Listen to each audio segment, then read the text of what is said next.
அஸ்ஸலாமு அலைக்கும், welcome to my channel.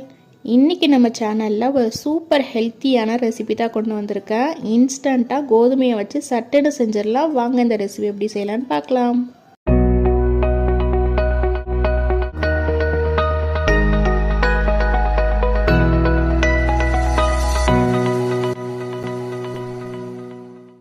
கடாயில் 1 கப் நாட்டு சக்கரை சேர்த்துக்கிறேன். இதுக்கு 1 கப் அளவுக்கு தண்ணி விட்டு நம்ம பாகா காய்ச்சி வடிகட்டி தனியாக எடுத்து வச்சுக்கலாம். அடுத்ததாக கடாயில் நான் 5 டீஸ்பூன் அளவுக்கு நெய் சேர்த்துக்கிறேன்.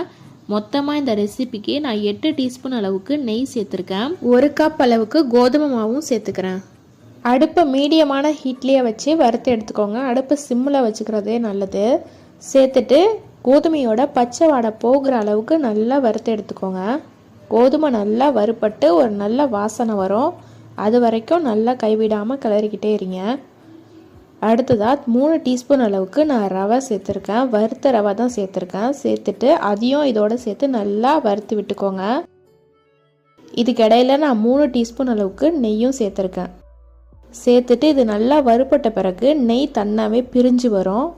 இந்த ஸ்டேஜில் நம்ம காய்ச்சி எடுத்து வச்சுருக்க சக்கரை பாவை இதில் சேர்த்துட்டு நல்லா நம்ம இதை மிக்ஸ் பண்ணி விட்டுக்கலாம். கொஞ்சமாக ஏலக்காய் தூளும் இதோடு சேர்த்து நல்லா கிளறி விட்டுக்கிட்டே இருங்க.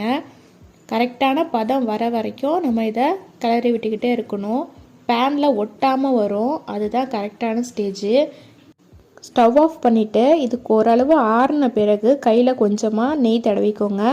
சின்ன சின்ன உருண்டைகளாக உருட்டி எடுத்தால் சூப்பர் டேஸ்டியான கோதுமை ரவா லட்டு ரெடி. கண்டிப்பாக இதை வீட்டில் ட்ரை பண்ணி பாருங்கள். இன்ஸ்டண்ட்டாக டக்குன்னு செஞ்சிடலாம். 10 நிமிஷம் கூட ஆகாது. இந்த ரெசிபியை இன்னும் கொஞ்சம் ரிச்சான டேஸ்ட்டாக மாற்றுறதுக்கு பொடியாக நறுக்குன பாதாம் முந்திரியை நெய்யில் வறுத்துட்டு இதோட சேர்த்து உருண்டையாக பிடிச்சி எடுத்தால் சூப்பர் டேஸ்டியான லட்டு ரெடி ஆகிடும். கண்டிப்பாக இந்த ரெசிபியை வீட்டில் ட்ரை பண்ணி பாருங்கள். மேலும் இது போல் வீடியோக்கள் பார்க்க நம்ம நிஷாஸ் குக்கரி தமிழ் சேனலை சப்ஸ்கிரைப் பண்ணி சப்போர்ட் பண்ணுங்கள். தேங்க்ஸ் ஃபார் வாட்சிங்.